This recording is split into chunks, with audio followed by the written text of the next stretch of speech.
Hello everybody, I'm Adam Papagan. Welcome to another episode of There's a Place, the ASMR talk show, the show that feels good to hear, because we talk in soft tones and it's how we do things.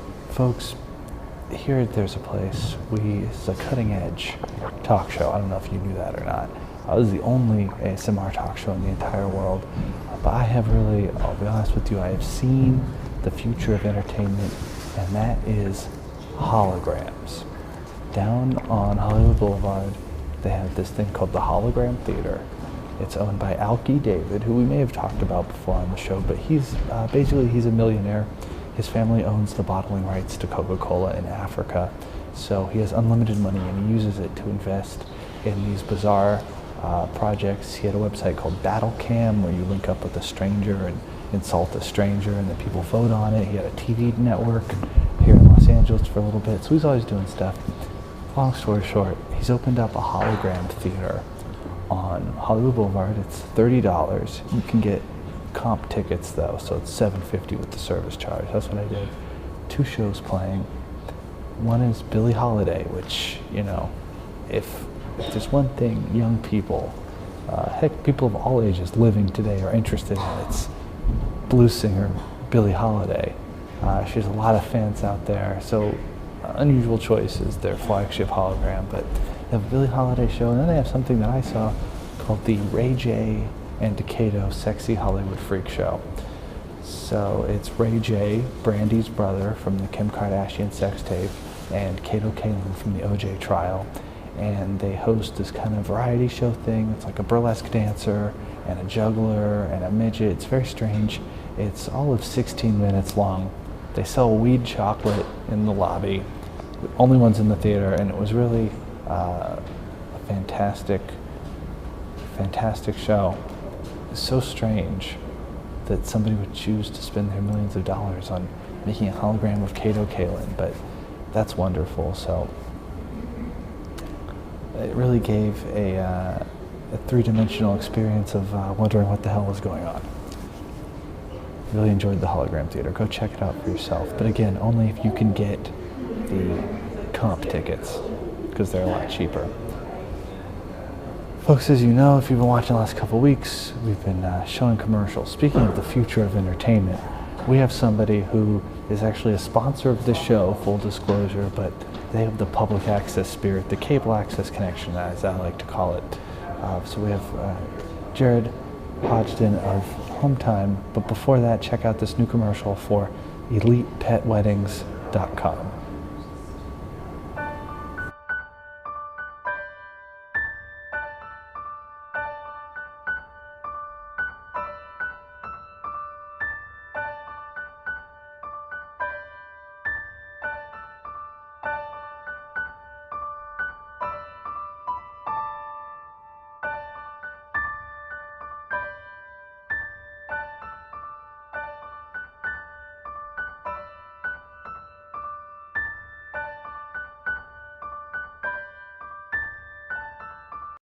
Coming this fall to the Arroyo Channel, Home Time, the new model of the all-American family.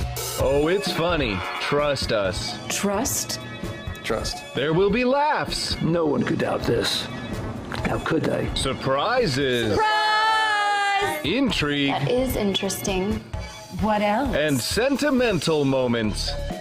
Dad, please, what are you not telling yourself? Yeah, things seem to be going pretty well here. Tune in, or else. I tell your head off. So come on home to America's new sitcom family. Home! I'm inside my home! I'm home!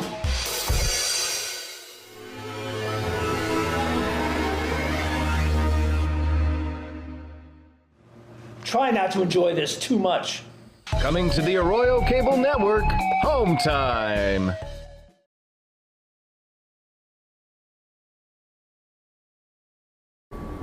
My guest tonight has had a prolific career in public access and beyond. His new show is called Home Time. You just saw the trailer right there. Please welcome Jared Hodgdon. Great to see you. What's up? You too. For the show, one of the guys around here in the studio wearing a Star Trek The Experience t-shirt. Were you talking to him about the t-shirt? Yeah, I saw the shirt and I had to beeline right for him. Because I attended the, if it was the Las Vegas one, I attended the Las Vegas Star Trek Experience years ago. And It was at the Hilton. yeah, and they had the whole casino decked out, and they had like a Quarks bar. You went to it? Or I don't remember if I went to it. I remember it. I don't remember if I got to go. You'd remember if you went to it. It was amazing. Did you walk into the Enterprise? Yeah, so they, it's almost like a Star Tours type ride, but they present you with the facade that you're going to be on this Star Tours ride, and then they reverse your expectations. Like they say, oh no, Klingons have attacked, you have to come with us real quick. They run you through a bridge full of actors and everything, so you really felt kind of immersed in a whole Star Trek experience. You know what? I think I watched a walkthrough of this. Yeah, it was amazing. So Which was still there. A lot of good actors lost their jobs. yeah. That's true. Well, thanks for having me. I'm super excited. Well, you're a spot. You have a commercial on the show. Yeah. And so, I knew it'd be easy to get. But B, I was like, let's find out what kind of person would want to advertise on There's a Place. Yeah. So I think this is what they call an advertorial. Yeah. But that's fine. Yeah, but I'm not paying you today to be here, so. That's true. So, the payment stopped at the advertisement. It's just $5 a month. I mean, Yeah, it's worth kicking things back to people that are doing things worthwhile. Well, I had a hunch. I knew you would come on because you put a show, but I had a hunch you'd be good to talk to because you work at a public access station. Yes. I've my first love, you could say, is public access television. And everyone I've ever met who's worked on a public access show share kind of a camaraderie, a bond. I call it the cable access connection. Yes, yeah. You know what I'm talking about? Yeah, for sure. How would you describe that? Have you picked up on that before? Yeah, and I've been worked in and volunteered and been around different stations through the years, and you always meet like the same types of people. There's you say, oh, you're a Steve, and you're like the Bill I used to know. It was like this I used to know. And Steve Whistler is who we have over at KGM. Yeah, he's kind of like Mark Katz. Yeah. A little bit. Yeah, so like Tim McEwen. They all have names like that. Yeah, exactly. And you meet interesting characters, but it's like it's where I learned when I was like 14. It's where I really got a love for media, and so it was my film school. And I've traveled on to other things, but I always kind of circle back into access productions. And so you've been doing public access since you were 14? Yeah, off and on. Me as well. Yeah. What is it about that age? Well, I think when you're 14, you're looking to get into trouble, and there's good trouble and bad trouble. So it's like I didn't have any other way to get my hands on cameras and gear and stuff. So you can go hang out somewhere and learn the tools and play around. And am I whispering too soft, or is it a good level? I think it's good. Okay. This is actually one of the quietest anyone's ever talked. Okay. So that's pretty cool. I was hoping I would do a good job at it, but I know it's good. but yes, and they can't say no to you really. So that's what it is. even if you're kind of an asshole or stupid, you can't. They can't say no. It's not like NBC. So it's a place that it's like a world that always put up with me at my worst, but where I could really excel at my best. So What was the public access landscape like when you got into it? What were some shows that inspired you to get on cable access? What city was this in? I started in Palo Alto. I'm from the Bay Area. Okay. So we had MPAC back then in Palo Alto. And so you had the whole variety of shows. You had a show of hippies who were sometimes naked playing drums. You had like the religious shows, the cooking shows and stuff like that. And it wasn't long before I was kind of just doing my own shows and volunteering on other shows. And What was your first show? my first show was called Pointy Heads, which when I named it, I wasn't aware it was also a racist word. So I learned that later, and I changed the name of the show. But it was just kind of teenagers goofing off and taking phone calls, because back then you'd get a lot of phone calls, not so much anymore. That is an entire subgenre of public access show. Yeah. Teenagers goofing off. Yeah, exactly. Every couple years. Yeah. That would be. And the show evolved to us playing board games, so that was kind of the conceit of it. It was we changed the name to Rumpus Room, and we played every week was a different board game. So it kind of matured a little that way. And were you on the 3/4-inch tapes? Yeah. So I still have a big case at home full of tapes that I don't know what to do with, really. Do you have the player? No. I have access to one if you ever want to fire them up. Yeah. They look so good. Yeah. Because it's thicker tape. Yeah. The VHS tape is a 1/2 inch. This is 3/4 of an inch. Yeah. So it's a whole 1/4 inch more of quality. Yeah, you get a 1/4 inch more quality. Yeah. That's great. Yeah, and so it's just a world that's given a lot to me. So, and I know, like in LA especially, it's kind of disappearing, sadly. So It was 10 years ago, 2018 was the last year, or 2008 was the last year of LA public access. Which it's kind of amazing it's been that long. Yeah. Because it was people who do public access. Well, through the shows that come and go and fall away, and those are some of the best ones, unfortunately. Yeah. But then the people who get a rhythm with it just stay in it forever.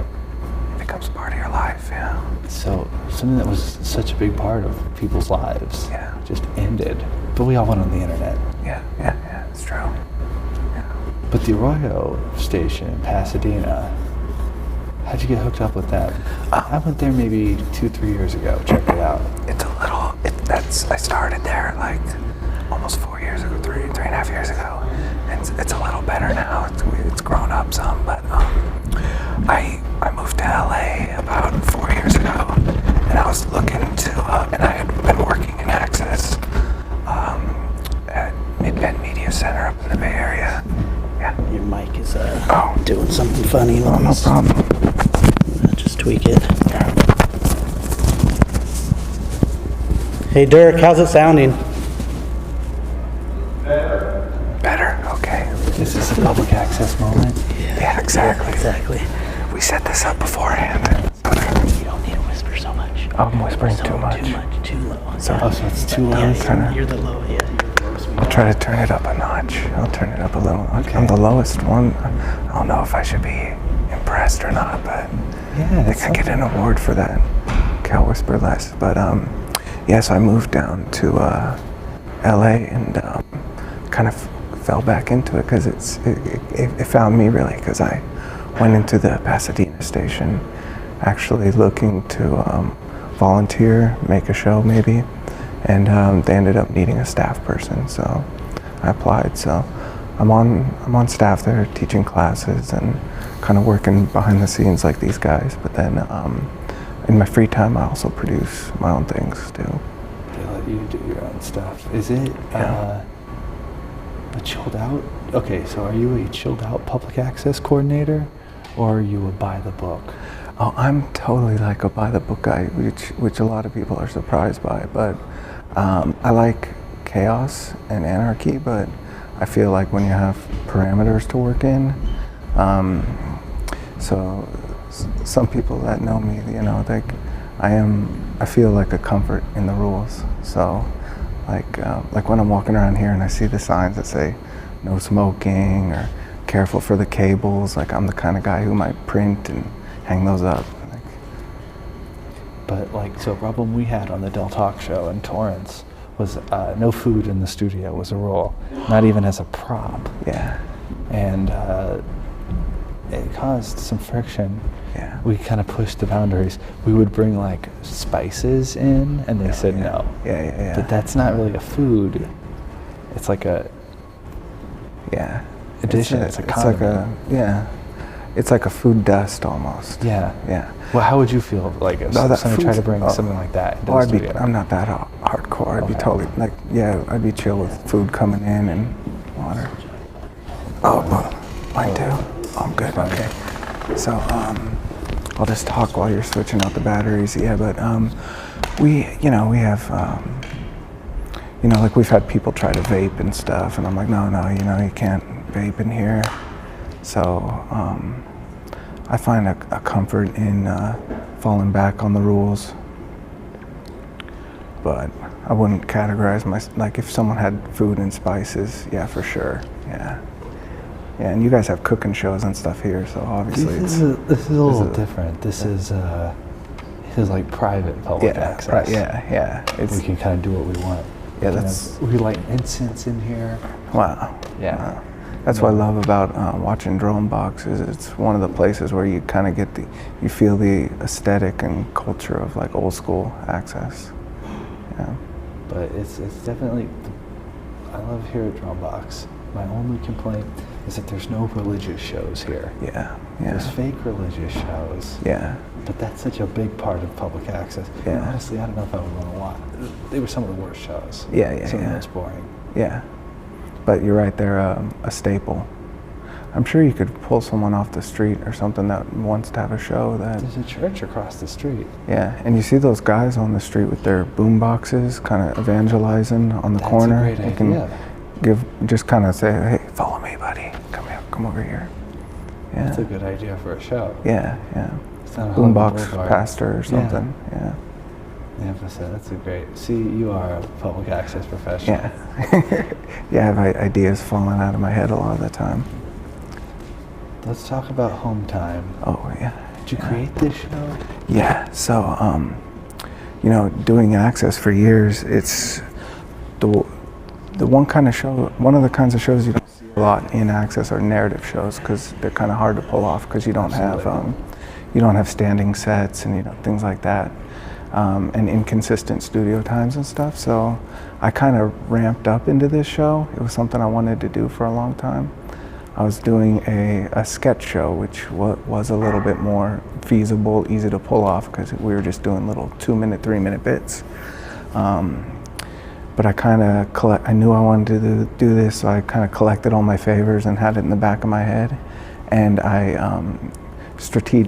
strategized and kind of planned out the best way I could use the space and cajole other people to get involved with me. So it was a logistics challenge, but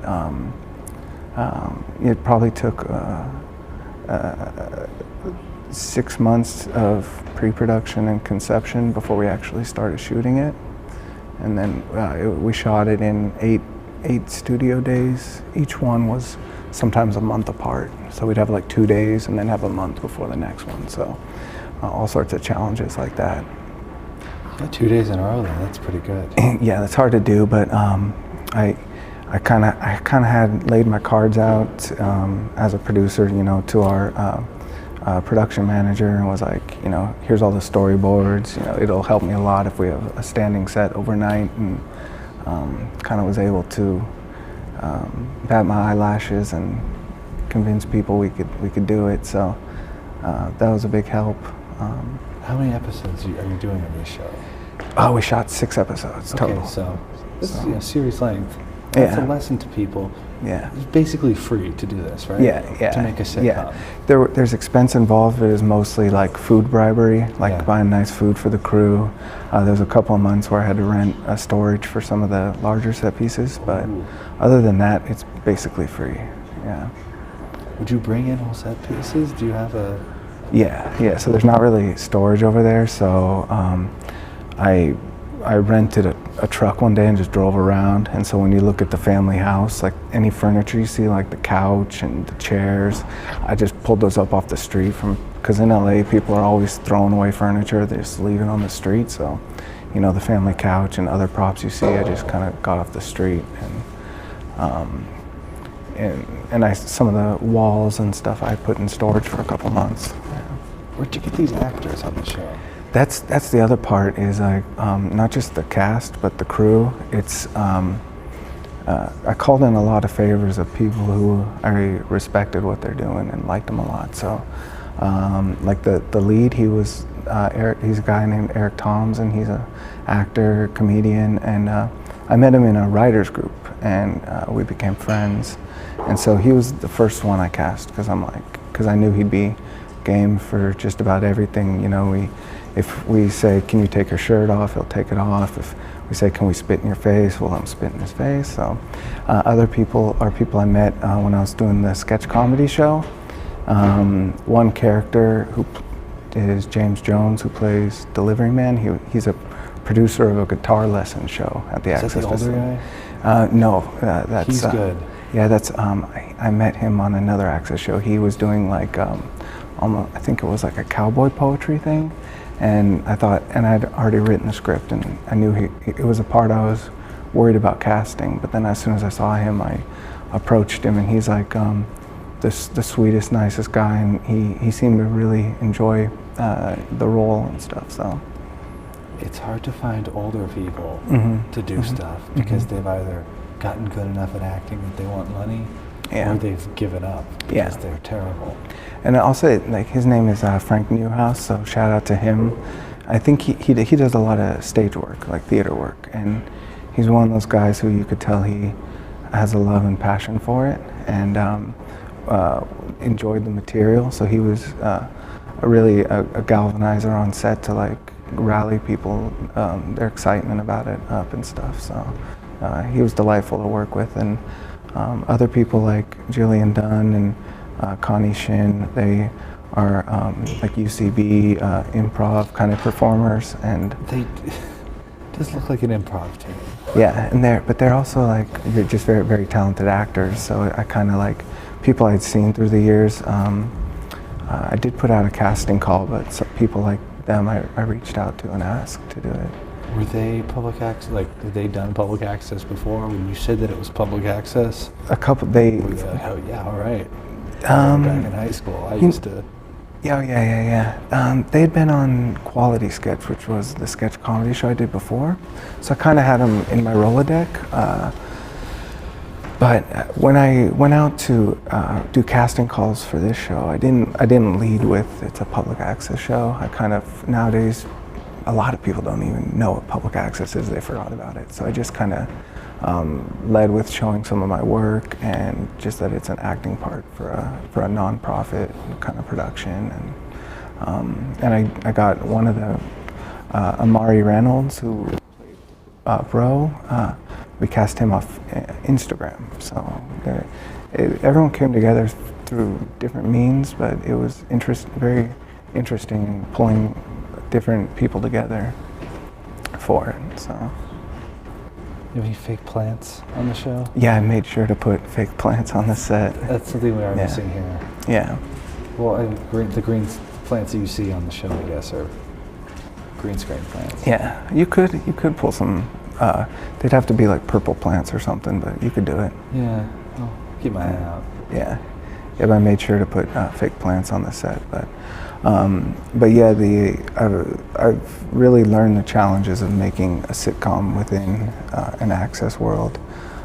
If I knew like some of the efforts, because it's been about a year now since a little over a year since we started the process. So if I knew the challenges, I might not have gotten into it. But now that we've kind of passed the bigger hurdle, I'm really glad we did. So.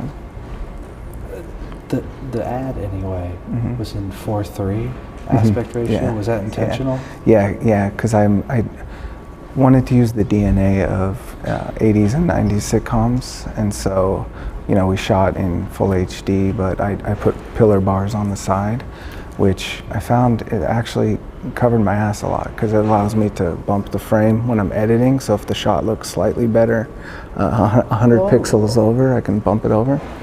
But there are times in the show for specific reasons where it goes full frame. So, an aesthetic choice. I think Larry Sanders' show did that. I don't recall that. When it was on the show within the show, it was on video. Yeah. And then it was on film. Oh yeah, I'd have to see it again. But that's I love stuff like that. Mm-hmm. Extra. Yeah. See, public access, I noticed. Yeah, I'm not surprised you noticed, but I'm glad you did. That not a lot of people notice that.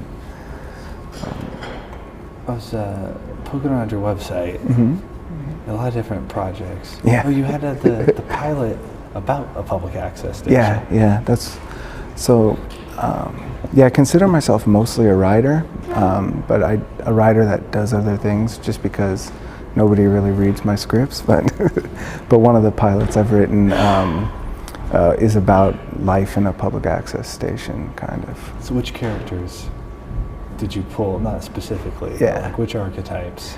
As someone who's tough critic of public access stuff. Yeah. So I had an audio operator that was deaf, pretty much, and a very technical director who was suffering kind of like aggro PTSD, kind of.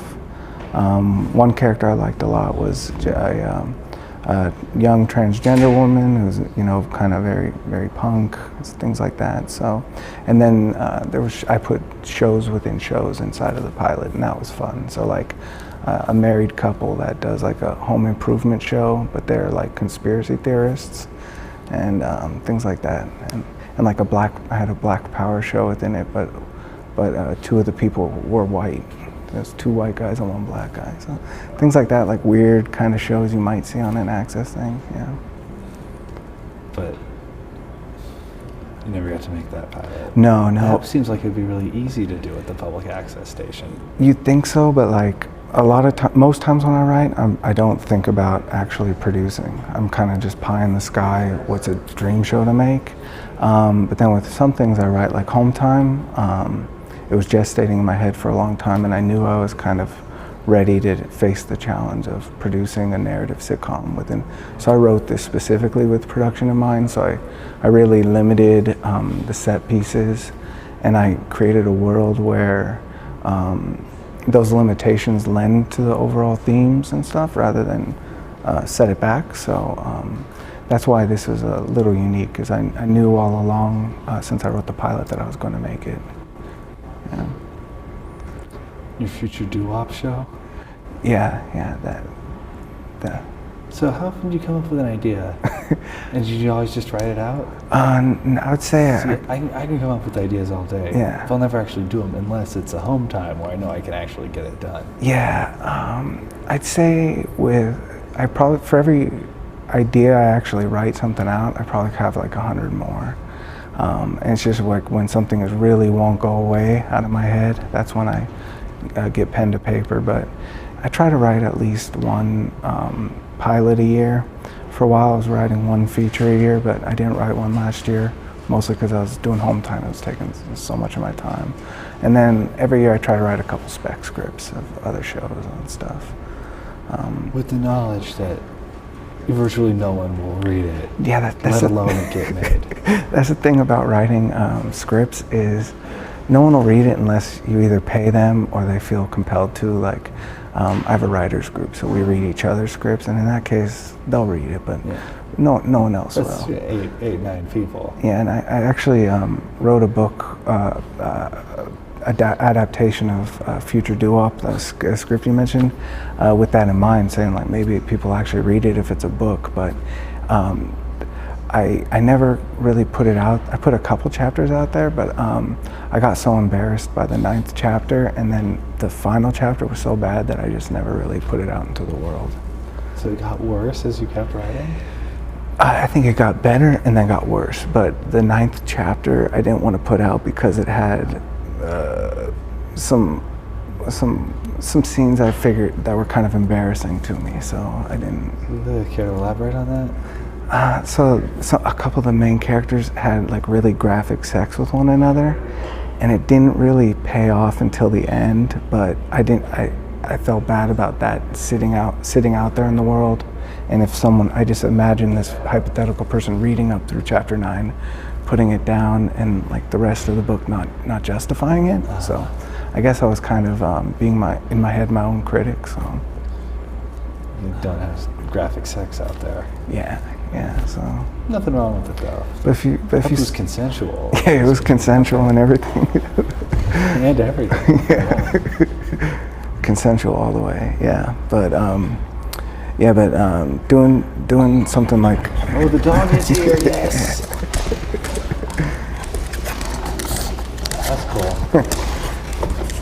But this is a really public access-y kind of thing to happen. Oh, I love it. Yeah, he's a handsome dog too. Yeah, wow. I love that spirit. We're never getting the show back after that. Yeah. Once a dog is in the picture, yeah. Especially a dog that's more handsome than us. Yeah, and I feel like he's a tease. He just came and ran away. Yeah. But yeah. Good night, folks. Yeah, the thing is that you probably know from your experiences is like access really rests on the strength of collaboration with people, and so like something like Home Time I couldn't have pulled off if it wasn't for all the other writers I pulled together, and then all the actors, of course, but then also just the cast and crew behind the scenes. Like I was meeting some of your crew people, and it's people who are passionate and just love doing it, and they can't get away from the work. So like one of our sound teams, two brothers who also produce a show, but they're like 14 and 16, and it's great too, because I remember when I was their age doing that stuff, and it's great if you feel like you're passing on an experience or knowledge or things like that. So that's refreshing to hear that there are still young people Yeah. who want to do public access. Yeah, I'll say there's less of them, unfortunately, but they are there for sure. Yeah. And so what is it you think about public access that's so important? What brings in all these characters? Well, for me, it was, just a place to build skills when there was nowhere else to go. But now we have technology. You're right. So I might, if I was a kid again, I'd probably be doing YouTube or something. But I think it still holds a place, just because you can't let media, especially with net neutrality coming into the conversation now, you can't let media be dominated just by a for-profit corporation mentality. And just the idea that there's this David against a Goliath that is creating media with expressed intent of say higher purpose of education and free expression, freedom of speech. So that's though an ideal public access situation. Yeah. It's usually, and now it's probably better, but I remember back in the day, it was a lot of profanity. It was a lot of racial stuff. Yeah, that's true. Yeah. Do you still get any of that? Any hate speak on public access? No, I haven't seen that. I haven't seen that in a long time. But some of the religious stuff kind of veered toward theirs, depending on how religious it is. But that's the weird thing is like you've probably seen this where you would have someone who's spouting hate, but then behind the scenes they're very cordial with other people. Like I used to work on a law show with these lawyers who were like bigoted and said the most awful thing, but then behind the scenes all their crew were like disabled minorities and stuff, and they're like cool with them and so I'm like, you get a lot of cross-pollination of culture, and sometimes it's not even self-conscious. Public access is, and it always says every race, every age, every persuasion, anything. Yeah, for sure. Because you can't say no. Yeah. Everywhere else. It's a shame that we had public access in LA like big time for 20, 30 years. It's just not more came out of it. Yeah. Do you ever think about that? As important as it is to us. Yeah. How many people have become famous off of public access? Very, very few, I'd want to say, but I think there's been a few. Tom Green. Yeah, Tom Green. Public access in Canada. Yeah. And I know before he was Jimmy Kimmel. Yeah, that's true. Yeah. Chris Gethard is doing well for himself, but and before he kind of became rightfully disgraced, I know Louis C.K. spoke about his experience. He learned, and that's why when you did watch his show, you saw that he produced it, directed it, edited it. That's a very access thing where you kind of learn to do a little bit of everything. And I think that's one of the most valuable cultural things, because if you've been on shoots with kind of film school minded people, it's very much like, I'm the grip, I'm doing this. I'm the DP, I'm doing this. But kind of become a jack of all trades, and me, I kind of prefer that. If I'm on a set and I see something needs to be done, I want to do it, you know. It's hard for me to resist like moving lights and stuff. When you guys are setting up, I'm getting jealous, kind of like looking up and seeing what you guys are doing, so. I knew you would know. So this, where the cables are like this is probably driving you nuts, right? Part of me, but then the other part of me, like. You gotta wrap it over under. Oh, yeah. Yeah, I love the over-under wrap. Yeah. Does your public access station have the like mandatory class everybody has to take? Yeah, or mandatory orientation, and like if you want to run a camera, you got to take the 2-hour camera course. But a lot of times I'm teaching them, so I like to think of make them fun and worthwhile. So, yeah. How did you feel like because I got when I think about LA public access, it was something I saw via YouTube. Like I used to see your shows, I used to see other shows via YouTube, and I feel like I missed the party because I only came down here like 4 years ago. So how did that feel like for you? Was it a tremendous loss, or? You know, right when it happened, I was ready for it to be over. I was just like, I don't want to do this anymore. Yeah. And it was just up. And I was working with David Lieberhard at that point. We had our first album, so that had taken up that energy.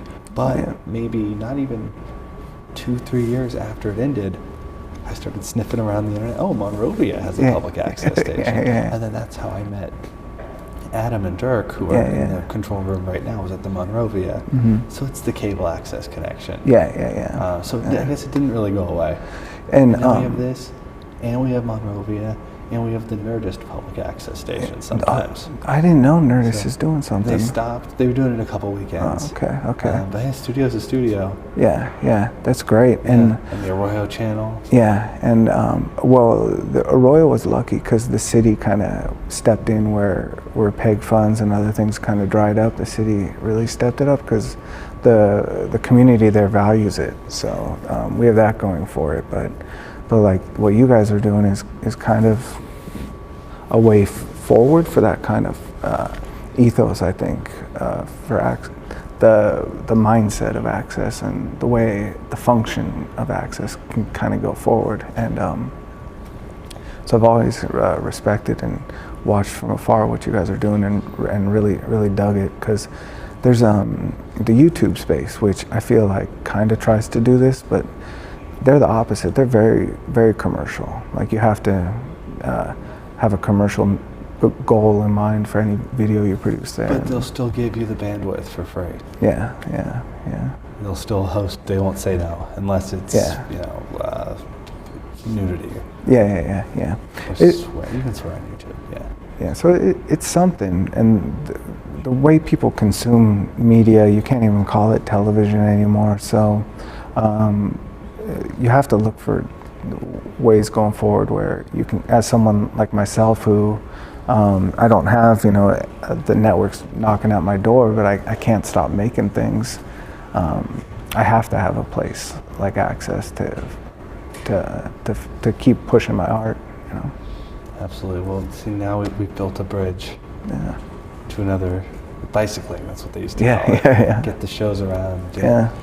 Glad to have you here. One last thing I wanted to ask you about. I saw a picture of you with Tommy Wiseau years ago. Yeah. He's, of course, the director of The Room. Oh, yeah. Did you ever imagine that he'd have all this success? Well, I met him, I think, twice, and I saw The Room so many times. And the second... Franco was playing him in a movie? Yeah, I guess if you told me 10, 15 years ago, I'd be surprised. But seeing the trajectory of it being kind of I guess I was a pretty early fan of that film. So I'm not surprised in hindsight, because it definitely had an arch, that movie. Do you think he has the public access spirit? I think he does, and he's got like fat bankrolls coming from somewhere, from like some illicit Eastern European things going on.